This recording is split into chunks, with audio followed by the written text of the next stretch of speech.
My golden child brother slept with my wife for years. So I stayed silent, built my case, and what I exposed left him broke, shamed, and begging. I am 28 male, the older brother a quiet kid who actually gave a damn about school and kept to myself. My brother Kevin, 25 male, was loud, obnoxious, and spoiled. While I'm sitting there doing homework and minding my own business, this kid is running around the house like he owns the place. Here's the thing, though. Mom treated him like he was some kind of precious artifact that needed constant attention. I'm talking full-service treatment. She would make his meals from scratch, do his laundry, organize his school stuff, and get this, she would ask me to help him with his homework. Not because I was the older brother and should help out, but because apparently that was just expected of me while he got to sit there and soak up all the attention. The worst part, nobody ever asked him to return the favor ever. When I needed help with something, he would just shrug and walk away like I did not exist. But God forbid I did not drop everything to help His Royal Highness with his math problems. I learned pretty early that complaining about this arrangement was pointless. Dad was always working, and when he was home, Kevin would put on this perfect little angel act. Mom had already made up her mind about who her favorite was. I was independent anyway, so I figured, whatever, I will just handle my own stuff. Big mistake, because Kevin took that as permission to treat me like his personal servant for the next decade. The kid never learned basic empathy or how to actually work for anything. Why would he? Everything was handed to him on a silver platter while I was over here learning life lessons the hard way. By the time we hit middle school, Kevin had figured out that he could basically torture me with zero consequences. I am not talking about normal sibling stuff. This was next-level psychological warfare that would make the CIA jealous. Dude would sneak into my room and go through my personal stuff, looking for anything he could use against me. He found my diary once and read it cover to cover, then ran straight to Mom with every embarrassing thing I had written about crushes, insecurities, the whole deal. When I confronted him about invading my privacy, he just smirked and said, "Maybe you should not write such pathetic crap if you do not want people to laugh at it." Mom just laughed it off like, "Oh, that is just how brothers are." But it got worse, way worse. School was its own nightmare because Kevin knew exactly what buttons to push. The kid knew I was getting picked on by some other students. And instead of having my back like a normal brother would, he would actually encourage them. He would join in calling me names, telling them about stuff he had overheard at home, basically feeding them ammunition to make my life even more miserable. The names they would call me still stick with me. Ugly loser, hairy monkey because of my glasses, all that creative middle school cruelty. But hearing my own brother laugh along and add his own insults that cut deeper than anything those random kids could say. He would tell them things like, "Yeah, he still sleeps with a nightlight," or "He cries when he watches Disney movies." Personal stuff he only knew because we lived in the same house. The breaking point came during one of our fights. I cannot even remember what started it. Probably something stupid. But at the end, Kevin looked me dead in the eyes and told me to kill myself. Just like that. No hesitation, no taking it back afterward. When I looked shocked, he doubled down. "Seriously, nobody would even miss you. You are just taking up space in this family." I was already dealing with some serious mental health stuff at that age, feeling like an outsider in my own family, getting picked on at school, and then my own brother drops that bomb on me. That is the kind of thing that sticks with you forever.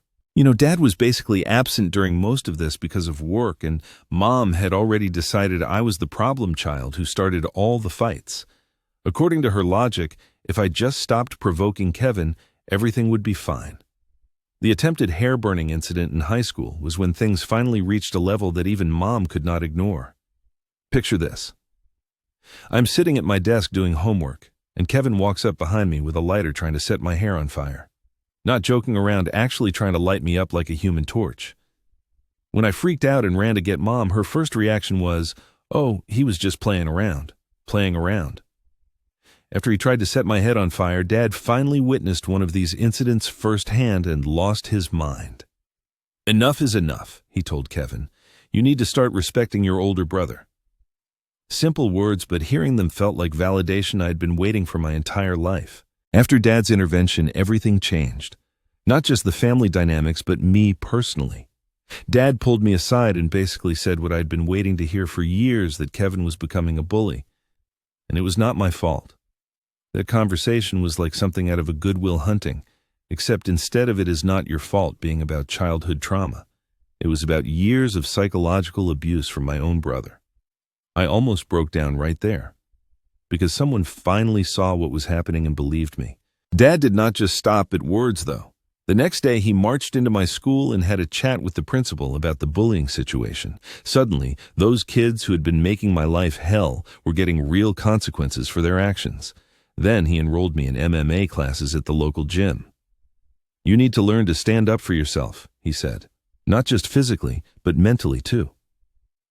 I will be honest, a skinny, nerdy kid like me walking into an MMA gym was pretty pathetic at first. Imagine Napoleon Dynamite trying to learn how to fight. But I have always been focused when I want to learn something, so I carved out time from studying to hit the gym every day. The transformation was insane. 6 months later, I had put on muscle-learned actual fighting techniques and, most importantly, gained confidence I had never had before. When Kevin tried his usual stealing routine took money, I had saved up from doing chores. I was ready for him. I caught him red-handed trying to ride off with his friends using my money for whatever stupid teenage thing he had planned. When I confronted him, he gave me that same smug look and said, "All you can do is run to daddy like the little expletive you are." That is when I channeled my inner Rocky Balboa and gave him a perfect right hook to the face. The kid went down like a sack of potatoes, and I calmly took my money back from his pocket. The look of shock on his face was priceless, like he could not believe his personal punching bag had finally grown some teeth. Kevin started crying like a little kid, which was honestly embarrassing to watch. But even while crying, he was calling me names. "You expletive psycho. I'm telling Mom you attacked me for no reason." Mom came running out and immediately started laying into me about hitting her precious baby boy. But when Dad got the full story, he backed me up completely. "He is lucky you just punched him," Dad told Kevin. "Anyone else would have called the cops for theft." From that point on, Kevin kept his distance. He realized the power dynamic had shifted, and he could not physically intimidate me anymore. The verbal abuse continued, but now it felt more like the desperate whining of someone who had lost their power. College was my escape route. I got accepted to my dream school on a scholarship, and for the first time in my life, I felt genuinely proud of an achievement. Dad threw me a party. Mom seemed proud, and Kevin just sulked in the corner and made snide comments about how college will not fix your personality problems. That is where I met Alora, 28 female, at a frat party during sophomore year.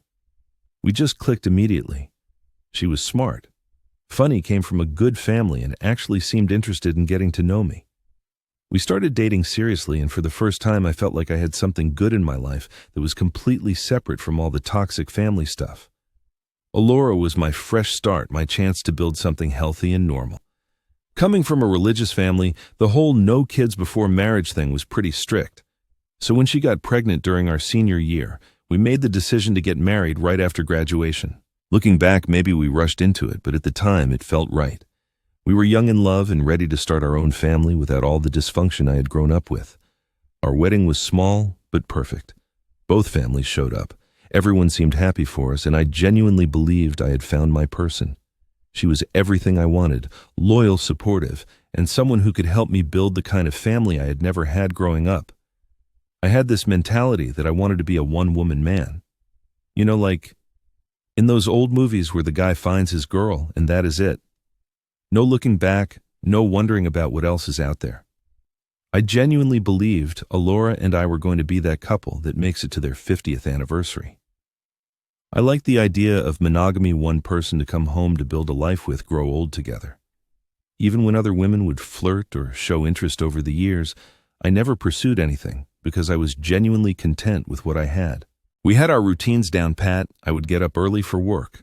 Alora would handle getting our son Leo ready for school, and we would reconvene in the evenings for dinner and family time. Weekends were for family activities.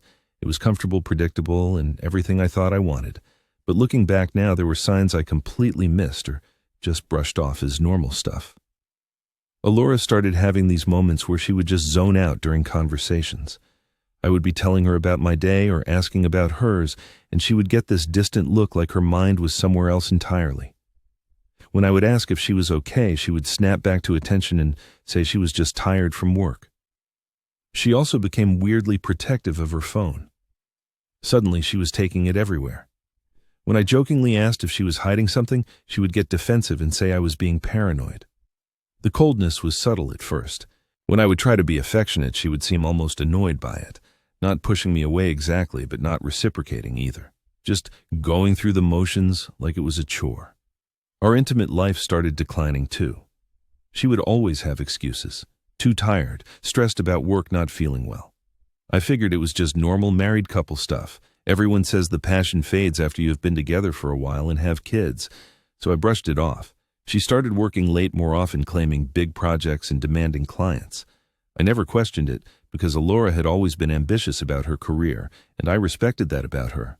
Plus, it meant more money for the family, so I just picked up the slack at home with Leo. The weirdest thing was how she started acting around my family during our regular family gatherings. She would seem almost nervous or jumpy. I would catch her having these intense conversations with Kevin that would stop abruptly when I walked over. When I would ask what they were talking about, she would say something vague like, just catching up, or he was asking about work stuff. I remember thinking it was actually kind of nice that she was making an effort to connect with Kevin, since he had always been cold toward me. Maybe she was trying to help repair our relationship by being the bridge between us. Kevin had actually been unusually friendly toward her from the beginning, which I had stupidly interpreted as him finally growing up and being nice. But now I realize he was just being his typical manipulative self, turning on the charm when it served his purposes. I trusted her completely, so none of these things individually seemed like red flags. They were just minor changes in behavior that I chalked up to work stress, getting older, the natural evolution of a long-term relationship. I was so focused on being the good husband and father that I never stopped to consider what might really be going on. Sometimes I wonder if part of me did not want to see the signs, because acknowledging them would have meant dealing with a reality I was not prepared to face. It is easier to stay in denial when the alternative is having your entire world fall apart. Everything changed 3 months ago when my cousin Lucy called and asked to meet me for lunch. We had always been close growing up, but as adults with our own families and careers, we only saw each other at big family gatherings. So when she said she needed to talk to me about something important, I figured it was probably about planning someone's birthday party or organizing a family reunion. We met at this little diner downtown, and right away I could tell something was seriously wrong. Lucy looked uncomfortable, kept fidgeting with her coffee cup, and could not make eye contact. This was not the confident, outspoken cousin I had grown up with. "I need to tell you something," she started, then stopped and took a deep breath. "And I really do not know how to say this." My stomach dropped. In my experience, conversations that start like that never end well. "It is about Alora and Kevin," she said, and the way she said their names together made my blood run cold. Lucy told me that at the last family barbecue, the one where I had spent most of the time playing with Leo and helping Dad with the grill, she had gone inside to use the bathroom and overheard voices coming from the kitchen. She recognized Alora and Kevin's voices, and they sounded like they were having an intense argument. "I was not trying to eavesdrop," Lucy said, "but they were being pretty loud, and I heard Alora say something that made me stop and listen." The words that came out of Lucy's mouth next felt like a physical punch to the gut. "What if he is yours? What if they find out?" Lucy said, sounded panicked, almost hysterical, and Kevin was trying to calm her down, telling her to keep her voice down and that nobody would ever know. The conversation stopped abruptly when someone else came into the kitchen, and Lucy pretended she had not heard anything. "I have been wrestling with whether to tell you for weeks," Lucy said, "but I could not live with myself if I stayed quiet, and you never found out."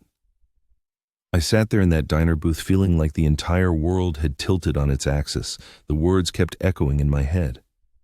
"What if he is yours?"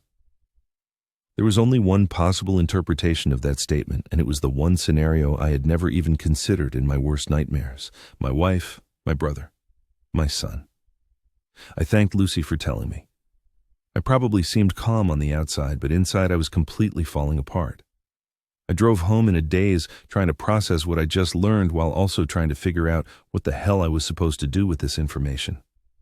That night I started paying attention to things I had been unconsciously ignoring for months. The way Alora and Kevin looked at each other during family gatherings, the private conversations that stopped when I approached, the way she would light up when his name came up in conversation, how he had been unusually friendly toward her from the beginning. I spent the next few days doing some detective work, checked phone records, credit card statements, social media activity, all the classic paranoid spouse stuff that I never thought I would be reduced to. The evidence was overwhelming once I knew what to look for. Hotel charges on days when Alora claimed to be working late, text messages between them that were deleted but showed up in phone records, business trips that coincided with Kevin being mysteriously unavailable when I tried to reach him. The worst part was realizing how long this had been going on. Based on the patterns I could track, they had been carrying on this affair for years, while I was playing the devoted husband and father, completely oblivious to what was happening right under my nose. Within 1 week of Lucy's revelation, I went into full strategic mode. This was not going to be some emotional confrontation where I stormed out and made impulsive decisions. I was going to handle this calmly and make sure I did not get screwed any further.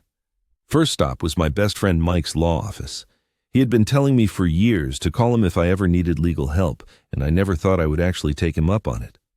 Mike recommended a family law attorney who specialized in high-conflict divorces and had a reputation for protecting men's interests in custody battles.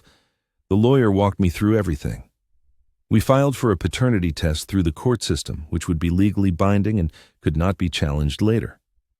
I started documenting the affair evidence, securing copies of financial records, and building a case that would hold up in court. Next was protecting my assets. I opened a separate bank account and started gradually moving money out of our joint accounts, canceled shared credit cards, and got my name removed from anything that could be used against me financially. I changed passwords on all my personal accounts and started keeping important documents at Mike's office. The divorce papers were filed by the end of the week. Since we live in an at-fault state, Alora's adultery would be a major factor in determining asset division and custody arrangements. My lawyer was confident we had a strong case that would result in me keeping the house and having primary custody of Leo if he was actually my son. Only after I had all my legal and financial ducks in a row did I decide it was time to confront Alora directly. I waited until Friday evening when Leo was at a sleepover. Alora was in the living room scrolling through her phone. "We need to talk," I said, walking into the room with a folder full of evidence. Something in my tone made her look up immediately. I could see the instant recognition in her eyes. She knew this was not going to be a normal conversation. I laid out everything. Phone records showing deleted texts between her and Kevin, credit card statements with hotel charges on days she claimed to be working late, business trip itineraries that coincided with Kevin's mysterious unavailability. Alora's face went through the classic stages: confusion, denial, panic, and finally resignation when she realized the evidence was overwhelming. "I can explain," she started, but her voice was already shaking. "Go ahead," I said, sitting back and crossing my arms. "Explain how you have been screwing my brother behind my back for years." The bluntness of it seemed to break something in her. She started crying. "It was not supposed to happen like this," she sobbed. "Kevin and we just connected on a level that you and I never did. He actually listens to me, pays attention to me, makes me feel like I matter. You are always working late, always focused on your career or your hobbies or whatever project you're obsessing over. When was the last time you asked me how my day really went? When was the last time you planned a surprise for me or took me somewhere special just because?" The victim act was unbelievable. "So because I work hard to provide for our family, you decided to cheat with my brother?" I asked. "It is not that simple," she snapped, suddenly defensive. "You do not understand what it is like to feel invisible in your own marriage. Kevin makes me feel alive, makes me feel beautiful and wanted. With you, I feel like just another item on your to-do list." "What did I do wrong, Alora?" I continued. "You have been lying to me for years about possibly raising another man's child." That is when she really went off the rails, switching from victim to aggressor in seconds. "Do not you dare judge me," she screamed, standing up and pointing at me accusingly. "You think you're this perfect husband, but you are not. You are cold. You are distant." She was building momentum now, years of apparently suppressed resentment pouring out. "Kevin remembers little things about me that you forgot years ago. He makes me laugh. If he treats me like a woman instead of—" "Then why marry me?" I interrupted. "Why waste years of my life and money I worked hard for just so you could cheat? Why make me trust you and think we are building something? And for what? For a deadbeat who cannot even pay his own bills, and now you are blaming me that you expletive up." "Yes, partly. Yes," she shouted. "If you had been the husband I needed, I never would have looked elsewhere. If you had paid attention to the signs that I was unhappy, maybe we could have worked on our problems instead of me finding comfort with someone who actually gives a damn about my emotional needs.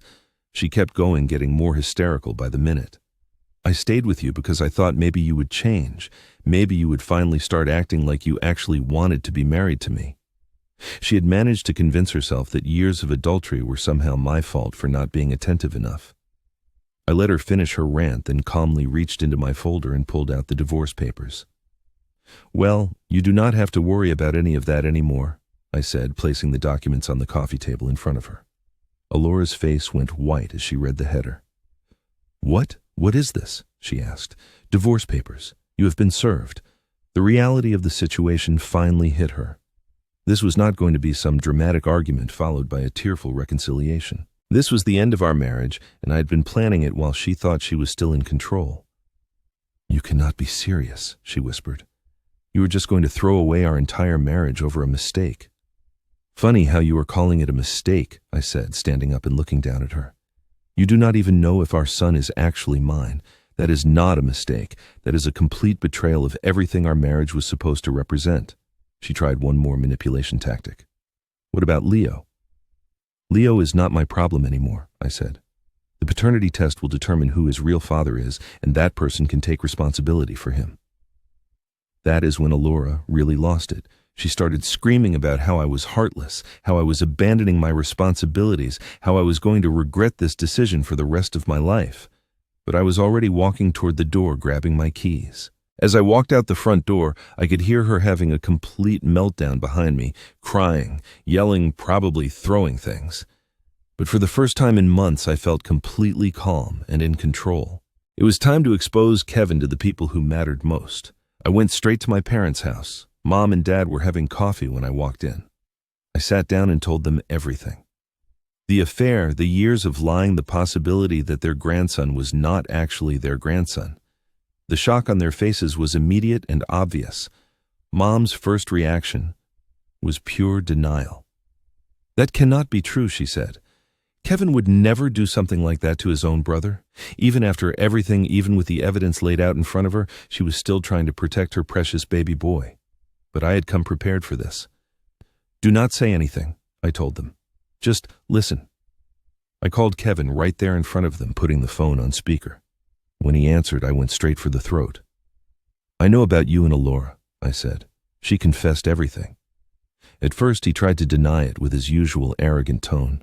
I do not know what you were talking about, and frankly, I do not appreciate being accused of something I did not do.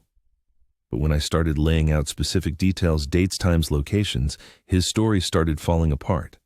That is when his true personality came out in full force. Look, it is not my fault if women prefer me over you, he said, and I could practically hear the smirk in his voice. I'm better looking, more fun to be around, and I actually know how to satisfy a woman. Maybe if you were not such a boring, uptight expletive, your wife would not have needed to find excitement elsewhere. The room went dead silent.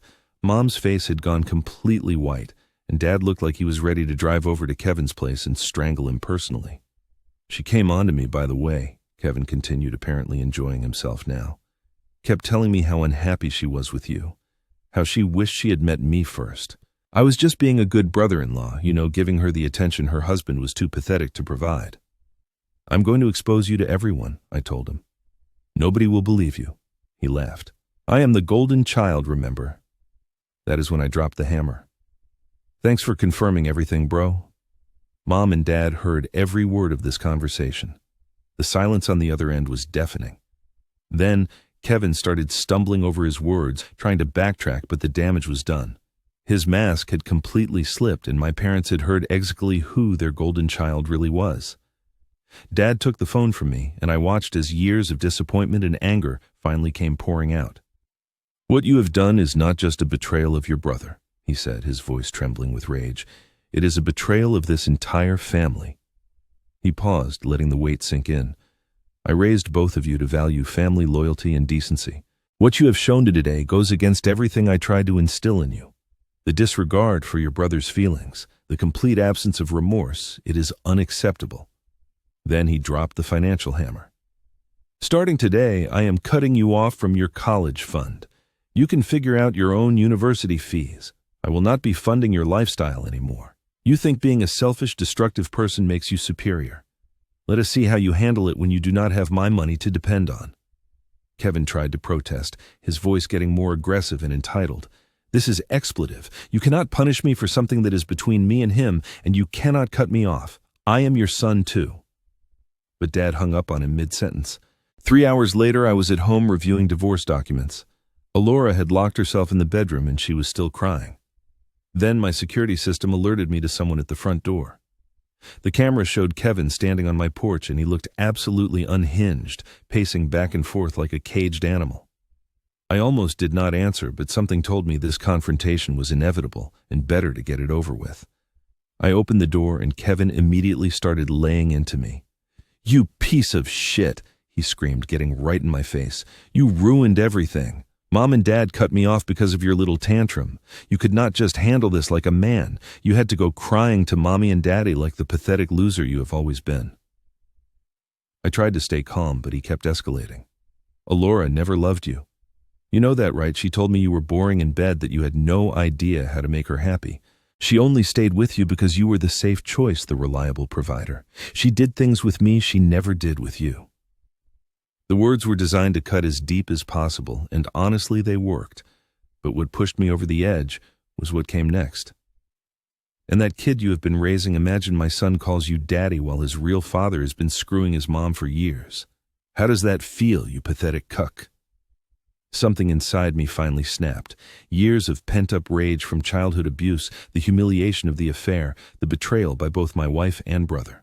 It all came flooding out at once. I punched him square in the face, harder than I had ever hit anyone in my life. He stumbled backward, blood immediately streaming from his nose, but instead of backing down, he charged at me like a wild animal.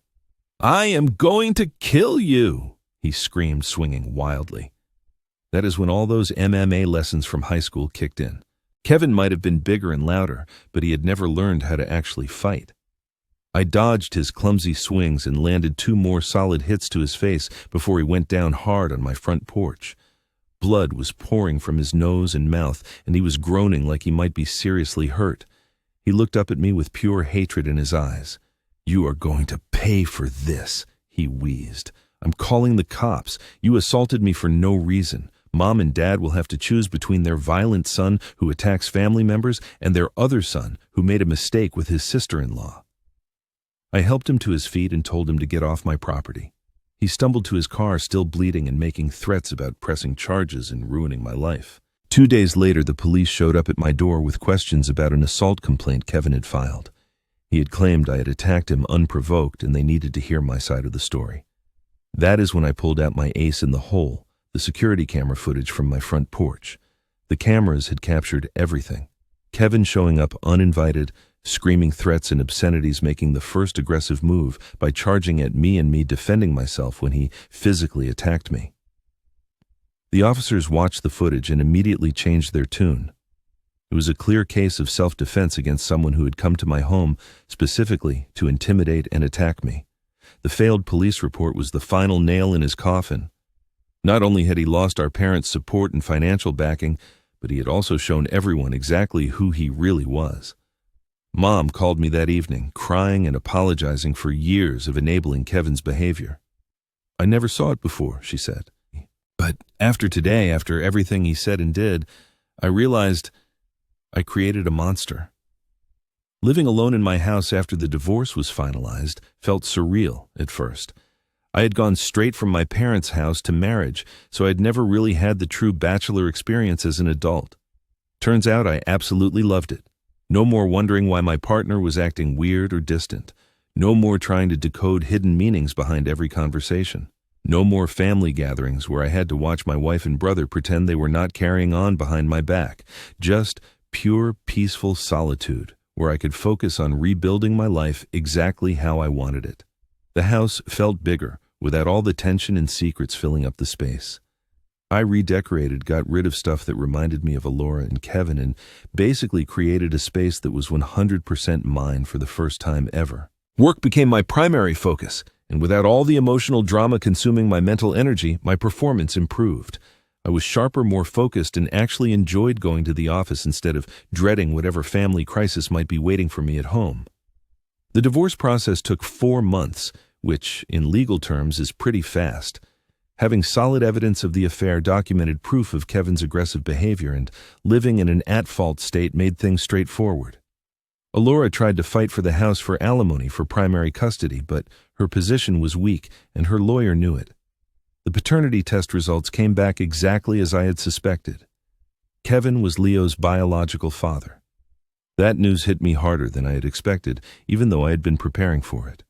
For years, I had loved this kid as my own son, and finding out he was not mine felt like losing a child and gaining a constant reminder of betrayal at the same time. Alora tried to use the paternity results to argue that I should still maintain a relationship with Leo, saying he should not be punished for adult mistakes, but I could not do it. Every time I looked at him, I saw Kevin, and it made me physically sick.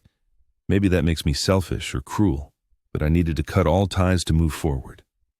In the end, I got to keep the house, most of our assets, and my dignity. Alora moved in with Kevin, which I am sure was awkward for everyone involved. She went from being a married woman with a stable home to being the other woman living with a guy who had never had to take care of anyone but himself. 2 weeks ago, Dad called with news that changed everything in the best possible way.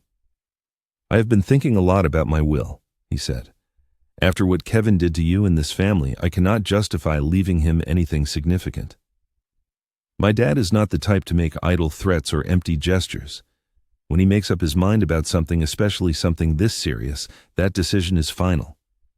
Kevin had tried multiple times to reconcile with our parents, even showing up at their doorstep begging for forgiveness. But Dad would not even let him in the house. "I'm changing everything over to you," Dad continued. "The house, all investments, retirement accounts, life insurance policies. It is about $1 million total.